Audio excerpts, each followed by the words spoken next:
Dave is gonna review some comic books. He's gonna tell you what he thinks. He's gonna give it a 5-star rating, a 1 out of 5 of them stars. Well, hi everybody, it's Gabian, living in my van, and it's that time of year again. It's my birthday, and whenever your birthday comes around, and you start thinking about the past year and the past and where you came from and all that, and I've just been reflecting with little yard kitty and Diane over here, and we've been talking about all the things that happened this year, and I had a pretty good year this year.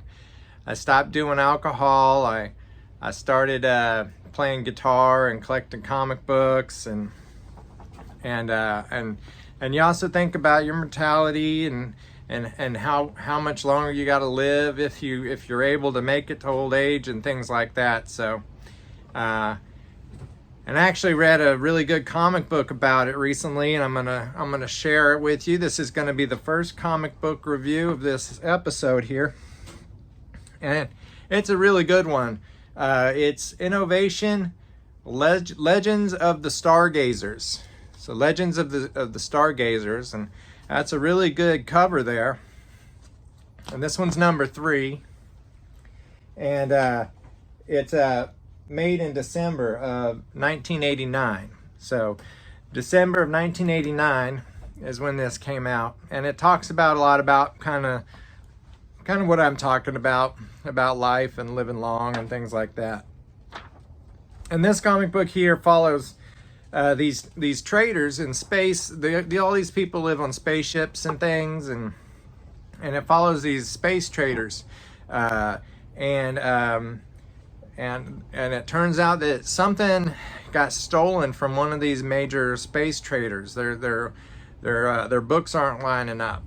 And also some of their people are missing. About three of their people are missing. So they're blaming it on these groups of these girls that that do a bunch of trading and stuff. And the captain of that girl ship, she's like, nope, it wasn't us. We didn't do any of that, and I'm gonna prove to you that I didn't do any of that.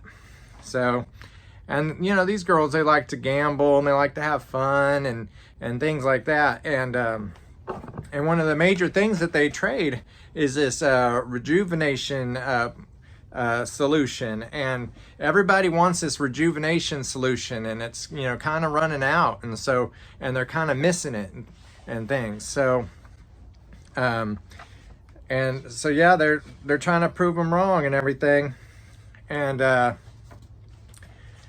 these girls are missing too, and it's like, what's going on, So this captain of this lady crew, they're gonna figure it all out, and so she stops everything. She's like, everybody get on this ship, we're gonna solve this problem.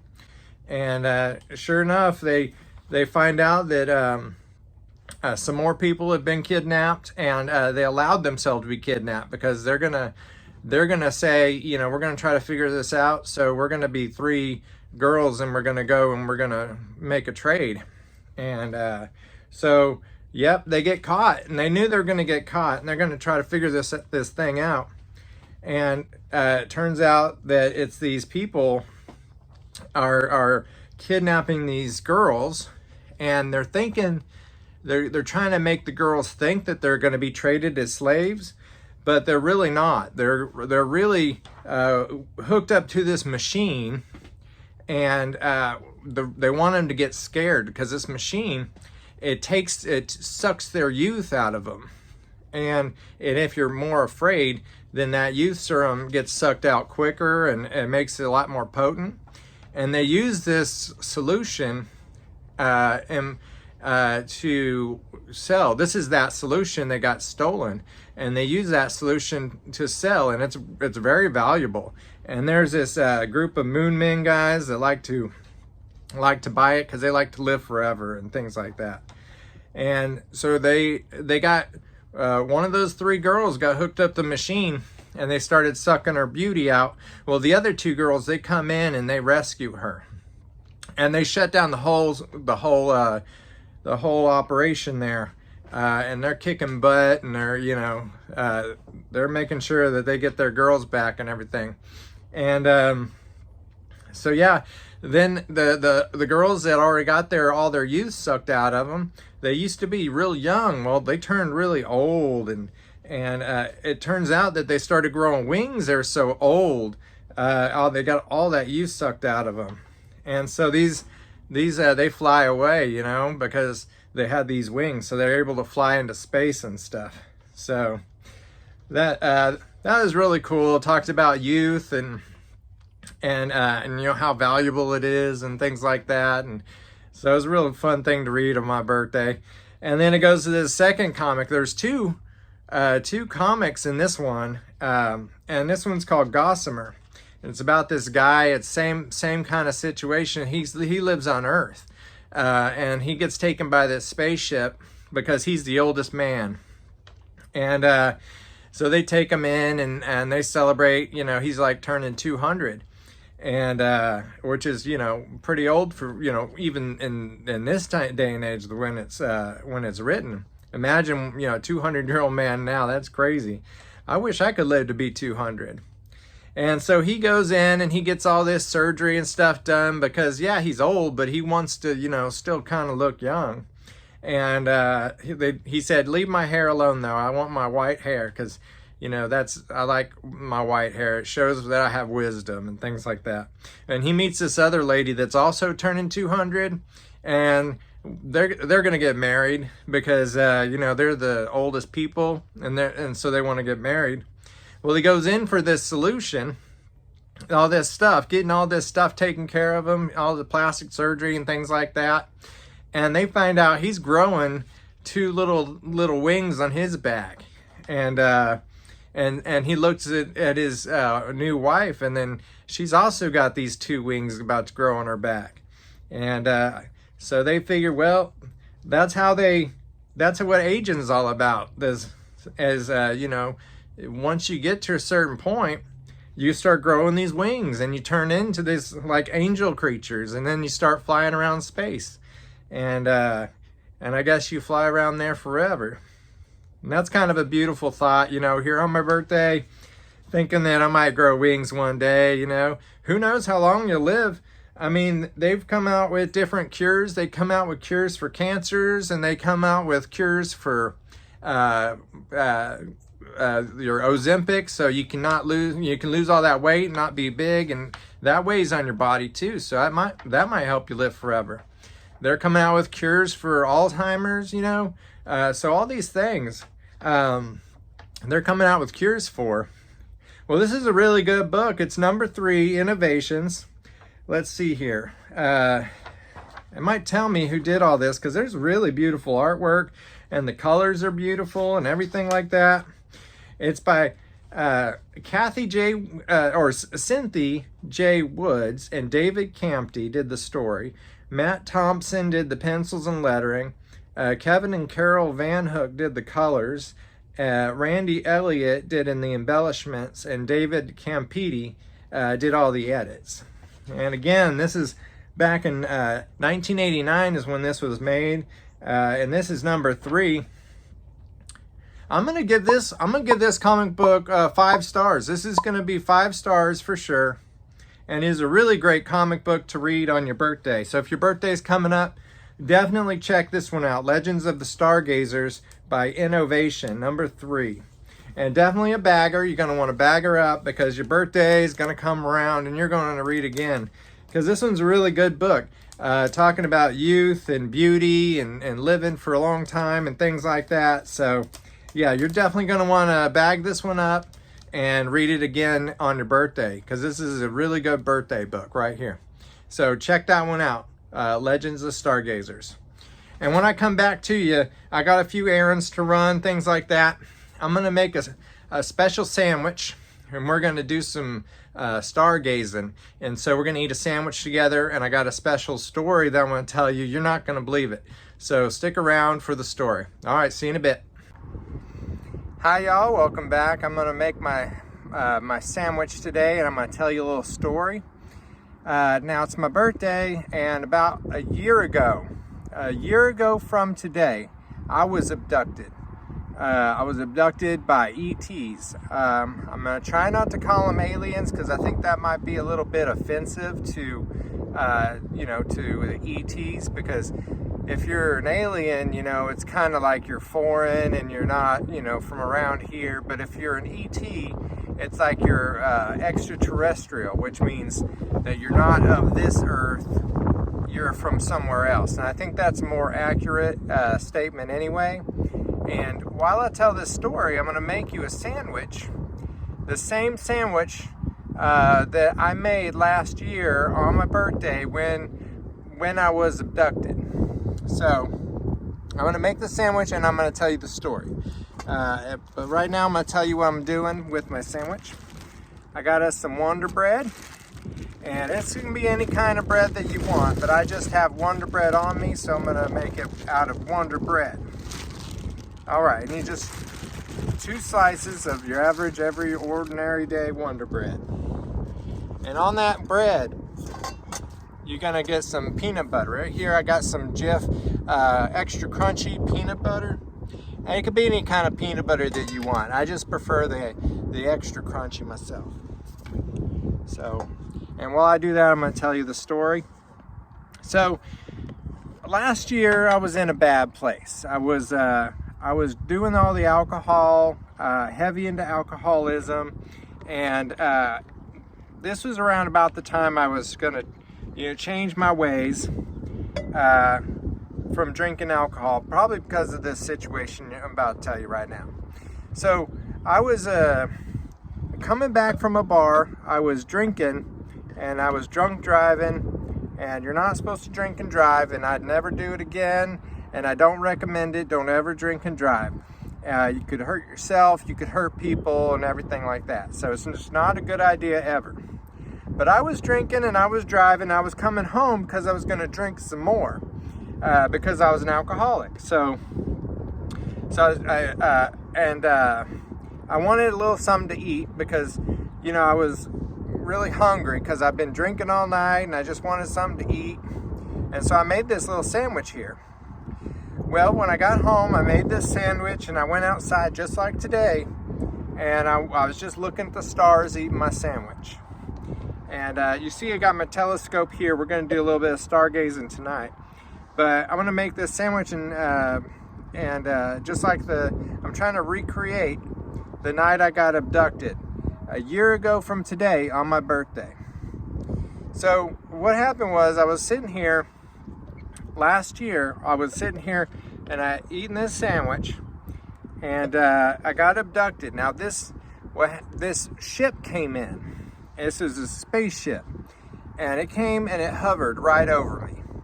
And this spaceship didn't have any lights on it whatsoever, because alien spaceships, believe it or not, the UFOs, the actual real UFOs, they don't have any lights on them. If you see any lights on a UFO, that's the government. That's some type of government coming from this planet that's just here, and they're trying to throw you off or something. I don't know what they're doing, but real aliens, they don't need to see nothing. They got other senses, other extra things that they can use. So what happened was, they sucked me right up. They got this beam, just like you see in the movies and the comic books and the TV shows. They got this beam of light and it sucked me right up into their spaceship. Now, right before I start going on further about the story, let me tell you the next step of the sandwich. So I got both sides buttered here. I got 2 sides buttered up. See? 2 sides full of peanut butter. Now you gotta do both sides, and I'll let you know why here in a second. So the next part we're gonna put some marshmallows on there. Any old kind of marshmallows, up to you. But this next step is you have to put Reese's Pieces on it, okay? Can't be anything else. It's got to be Reese's Pieces. And I'll tell you why I think that here in a second. And you're just gonna layer them on there, you know, just like you're gonna sprinkle them on there, and I'll show you when I'm done. So they sucked me up into this spaceship, and this spaceship, I don't remember what it was from the time I got sucked up there to the time I was on this table. They had me strapped down to this table, and this table, you know, was the only thing that I could see, and everything else looks like everything was floating. Everything was invisible. It looked like all the aliens, when they came in, they were invisible too. So you couldn't see anything except for this table, and they had this little funnel thing with the tube kind of like strapped onto my penis area, and they were showing me a whole bunch of naked pictures, and I couldn't really talk too much. It's not like it's something within me, like they got mind control or something that maybe where I couldn't talk or something, you know. Well, no matter what, I tried to yell and scream and stuff because I was scared, and but yeah, I couldn't say a thing. And then they started flashing these in my mind. They started flashing all these naked pictures in my mind, showing me all sorts of naked things, you know, just flashing, you know. And what they were trying to do was they were trying to take my seed. They were trying to take my seed from my penis, and they were trying to, I don't know what they were doing with it, but I could tell that was their main goal. They didn't do too much else to me besides that. So they were showing all these pictures and everything, and these people, these ETs, you can't call them aliens. These ETs, they had these big heads, almost like cone heads, and they kind of floated, and they were wearing these robes, and they were just floating there, you know. And you know what, I think because of these aliens, they were blue and with big heads and with robes, and I think that's kind of why I'm so attracted to Diane, because Diane was blue, and I was just in love the first time I saw Diane. I think I was just mesmerized. So I think that's kind of why I'm attracted to Diane, you know. So anyway, that's kind of an aside there. But they were, after they stuck up my seed and everything, they said, they let me talk then, and I could talk easily and freely then. And they said, now you're not going to remember any of this, but if you have any questions that you want to ask us right now, you know, just if you want to know anything, then you just let us know. And they weren't, you know, they weren't moving their lips or anything. I could tell they were using the mind control, and they were trying to tell me, you know, if you have any questions, you know, ask us. Let me show you what I got so far. So you got your Reese's Pieces and your marshmallows all dotted in there, right, on your sandwich. You got peanut butter on that side, and this is the reason you put peanut butter on both sides, is because you want everything to stick on each side. Well, let me tell you this next step before I go in with the questions. So the next step is you get these Doritos, all right? And it's got to be nacho cheese Doritos, and it's very specific. It has to be this. This is exactly what I had that day, and I'll tell you why here in a minute. And you can crush them up. You can get regular old ones. You can get and crush them up. You can put old chips on there. You can do whatever you want. But I got these minis on here because I think it'd be a little bit easier. And you're just gonna push these down like you did on the Reese's and the marshmallows, okay? So when I was talking to the aliens, of course I had questions. You know I got questions. So I asked them, well, what do you need me for? Why did you pick me out of all these, out of everyone else? And they said, well, we have a strong sense of smell, and we really liked what you were eating, and that's why I'm making this sandwich. Because they know that they were attracted to the nacho cheese, and they really liked the Reese's Pieces, and it's got to be specifically the Reese's Pieces, because you know that peanut butter is a little bit different than the other other Reese's. So get that Reese's Pieces, and they love peanut butter. And this is what attracted to them. I don't know if it like smells like something that they grew up with, like on their home planet, you know, or whatever. Maybe they like it like their perfume or whatever. But they were telling me in their mind that that's what they really liked, was these different smells. And so peanut butter, the Reese's Pieces specifically, and the Doritos nacho cheese, that's what they really liked. And so that's kind of how they were attracted. It's one of the reasons they were attracted to getting me. That and the fact that I was all alone, and kind of in a, you know, a rural kind of area. They kind of liked, you know, that's kind of why they chose me. They were attracted to that. So, and then I asked them, well, why are you coming here? Why here? Why to the to Earth? You know, what do you like about Earth? And they said, well, there's lots of intelligent life in the universe, but Earth specifically, they really liked. Back when they first found us in the 50s, they really liked our automobiles, they really liked our rock and roll music, and they really liked dancing. So, and these are three things that the Earthlings did. They had that they liked when they first found us back in the 50s. They liked the rock and roll music. They loved Elvis. Believe it or not, they loved Elvis. And they told me that Elvis wasn't really an Earthling. That Elvis was actually a different species, not part of theirs, but a different one. And so they really liked Elvis's music, but rock and roll specifically. They really liked the way we danced. They liked to do the twist and shout and things like that. They loved that kind of thing. And they loved our automobiles from the 50s, you know, those cool looking cars, you know, back in the day. Really loved that. So those were really the three things that they really liked about us. And so I said, that's really cool. And then I said, well, how many aliens, you know, how many ETs live, you know, on Earth, you know? And they said, well, there's a whole bunch of different ETs that live on Earth.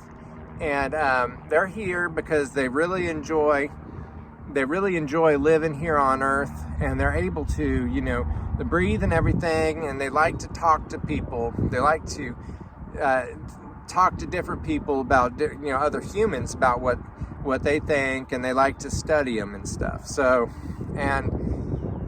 those are the questions they allowed me to ask, and they said, okay, now we're going to take you back down and put you back down on Earth, and you're not going to remember any of this. We're going to give you this little drug to say that you're not going to remember any of it, and we don't know if we're going to see you again, but we might visit you again because we really liked you.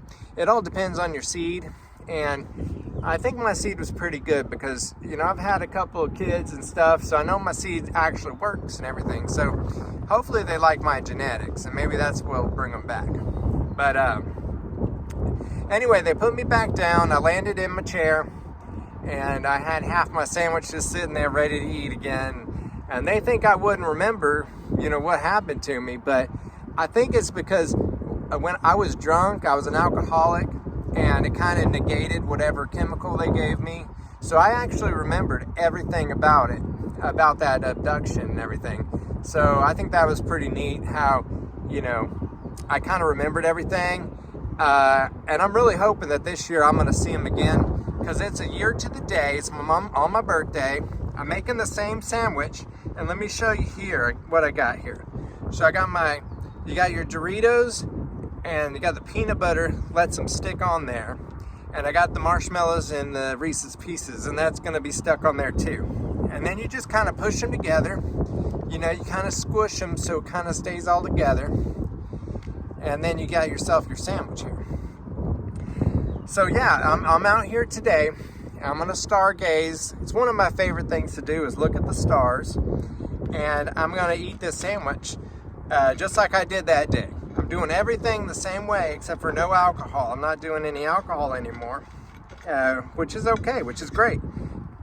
They didn't know I was doing any alcohol anyway. They couldn't tell So here you go. I'm making my ET sandwich, is what I like to call it. ET sandwich. Got the marshmallows, the Reese's Pieces, and the Doritos in there.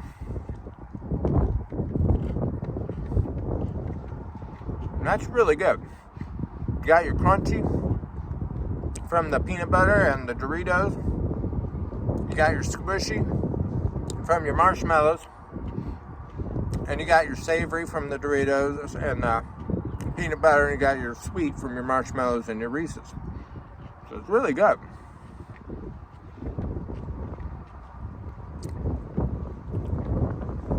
I'm going to call my ET sandwich. That's what I like to call it from now on. And it's my birthday too. So it's kind of like my birthday cake, because it's so sweet and everything. And man, that was a neat experience I had with them those ETs. I can't forget to call them ET. They were as nice as can be and everything. So that's it. That's my my birthday ET sandwich. I'm gonna make this every year from now on. I'm gonna sit out and I'm gonna stargaze. It's gonna be something that I do, and hopefully I get it abducted. Hopefully I get it abducted again, because I'd like to ask them some more questions. I like to get down and I'm gonna, next time I ask them, I'm gonna ask them what they plan on doing, when they plan on telling everybody about everything. So, and thinking about these ETs. Reminded me of this comic book that I just read, and I'm going to review. This is going to be the second comic book I'm going to review. And it's called E-Man. And it says, so you think you know all about E-Man? Well, you're wrong. And this is number 6. And it's only $1.25 in Canada. And that's a really good price. This is back in 1983, this one is. And now he's an ET. This E-Man is an ET. And it starts off with he's sitting in the car with a girl that he likes. And it's his partner. They're good friends. They're not together or anything. He wants to be together with her, but she's like, no, I can't do that. And they're talking about, maybe they were joking about going to this church thing, one of those big churches, that stadium seating and all that stuff.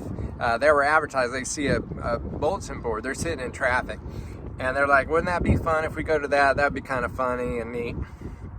And then he's like, oh, we don't like that though. We're not part of that. And they're like, well, what's taking up all this, what's causing all this traffic? And this comic book's called Feed Me. And it's plotted and written by Martin Pasho, penciled by Joe Staton, inked by Rick Burchett, lettered by Ken Burton Zanak, colored by Wendy Fiore, and edited by Mike Gold. And it's called Feed Me. Created by Nicola Cuddy and Joe Stanton. So anyway, they find out that they're in the tunnel. There's a holdup. There's these bad guys that are holding up all these cars and taking all their monies and stuff like that. And so E-Man's like, you know what? Because he's a superhero. He's an ET, but he's also a superhero. He's like, you know what? I'm gonna stop these guys. They're not gonna mess with all these people and cause traffic and stuff. Not on my watch. And let me tell you a little something about E-Man. He's basically made of energy, and he can do anything. He shoots energy bolts, electric bolts from his arms and stuff like that. And he can turn into anything he put your mind to. He can turn into a plane and a car and, all different kinds of stuff. And then there's this guy. It was actually, it was a setup for him, because there was this guy that, the leader of these not the leader, but he's running these bad guys. He's telling the bad guys, hey, go rob these people, and then E-Man's gonna come. And what he's gonna do is he's gonna hypnotize E-Man to forget everything. Because we learned that him and his boss had a run-in, and mind melter this mind melter is what we're going to call him. He's going to try to hypnotize E-Man, so he can forget all about this bad guy, the boss that wants him to, the mind melter guy, to do it. So E-Man comes, sure enough, he tries to save the day. He's zapping all these guys, all the bad guys, and he's like, you get out of here, you get out of here. And then this mind melter's like, okay, here's my chance, I'm gonna do it. And so he tries to melt E-Man's mind, but E-Man's like, oh wait, I know what you're trying to do. You're trying to erase my memory, aren't you? And so he tries, and he goes in, he tries to beat him up. So doesn't really work. He doesn't. The mind melter guy gets away, and E-Man actually does kind of get his mind, kind of messed up a little bit. So he was put in the hospital with a coma. Now, what he thought he was going to do, the mind melter guy, it kind of had the opposite effect, because E-Man was sitting there in a coma. Well, it turns out he made E-Man remember a lot of other things that, from the very beginning of his creation. And so they go in kind of like this, into this like flashback of everything that happened to E-Man from the beginning. And E-Man was kind of like just developed into, he was like I said, he's pure energy. And so he was this energetic being just floating around, looking at all these planets, learning from them, learning what good and evil and all this stuff is from all these other planets. And he specifically remembers this one planet called Sado. And Sado was run by this, Sado was the name of the bad guy. And Sado was like king of this planet. And he was, he ruled all over these people, and he did a bunch of bad things. He did some of the worst things that you can think of. And he was, he would actually film these things, and he would show everybody on the planet exactly what he's doing. And that way it'd keep those people straight, so they wouldn't do those things either. Or so they don't, they know how bad he is, so they would, they wouldn't retaliate, because these are the worst things ever. Think about the new Epstein Island stuff. This guy is basically like that Epstein guy. And so E-Man's remembering, he's like, he went down there in disguise and on this planet trying to figure out what this Sado guy was all about. And this is a long time ago. This is before he was a superhero. And so he's like, well, this guy, he's a really bad guy. I've been all over the universe for thousands of years, and I see these planets, and I know what's good and what's bad, and this guy is like the worst thing that I've ever seen. And so he, sure enough, he finds him out, and he tries to beat Sado up. And Sado, he's all like, no, don't beat me up. And all these people, they're helping E-Man because they know what kind of a bad guy this guy is. And and they're beating him up and everything. But before they knew it, before they could beat him up so bad, he disappeared. He went away. And they didn't know what happened to him or anything. But they sure were glad when he did, go away, because he was a tyrant. And so they were able to live more peacefully then on that planet. But Sado disappeared. And then he was remembering, because he's still in that coma, he's remembering about Nova, his girlfriend, and how he was like fighting and everything, and she was trying to help him, and she fell into this energy field kind of thing and turned herself into a superhero.